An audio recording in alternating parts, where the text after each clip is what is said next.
안녕하십니까. 오늘은 요한계시록 11장 7절에서 9절의 말씀으로 두 증인 세 번째라는 제목으로 하나님의 말씀을 나누고자 합니다. 본 말씀은 그들이 그 증언을 마칠 때에 무적행으로부터 올라오는 짐승이 그들과 더불어 전쟁을 일으켜 그들을 이기고 그들을 죽일 터인즉 그들의 시체가 큰 성길에 있으리니 그 성은 영적으로 하면 소돔이라고도 하고 애굽이라고도 하니 곧 그들의 주께서 십자가에 못 박히신 곳이라. 백성들과 족속과 방언과 나라 중에서 사람들이 그 시체를 사흘 반 동안을 보며 무덤에 장사하지 못하게 하리로다. 두 증인이 증언을 마칠 때에 무적행으로부터 올라오는 짐승이 있었습니다. 이 짐승은 적그리스도입니다. 짐승은 사탄이 보낸 것입니다. 그들은 두 증인과 더불어 전쟁을 일으켜 그들을 이기고 그들을 죽이게 됩니다. 그렇게 되므로 그들의 시체가 큰 성길에 있게 됩니다. 그들은 순교자가 된 것입니다.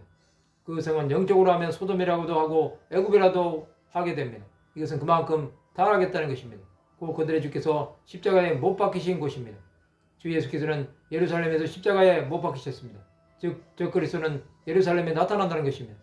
또 많은 예수 믿는 사람들을 박해하고 죽였던 것입니다. 백성들과 족속과 방언과 나라 중에서 사람들이 그 시체를 사흘 반 동안을 무덤에 장사하지 못하게 하는 것입니다. 사람들은 두 증인의 죽음을 기뻐하는 것입니다. 그들은 자신들에게 복음을 전했던 사람들을 죽인 것입니다. 그들은 죄를 더한 것입니다. 하나님은 그들의 죄를 용서하지 않으실 뿐 아니라 반드시 심판하십니다. 두 증인은 하나님의 마음을 모르는 사람들입니다. 하나님께 나오는 사람들은 오직 예수 안에 생명이 있음을 아는 것입니다. 그러나 생명이 없는 사람들은 그 일을 모르는 것입니다. 예수로 말미암아 사는 사람들은 하나님의 뜻을 깨달을 수 있습니다. 두 증인은 죽임을 당해도 구원에 이른 것입니다. 그러나 두 증인을 죽인 사람들은 구원과 상관이 없는 것입니다.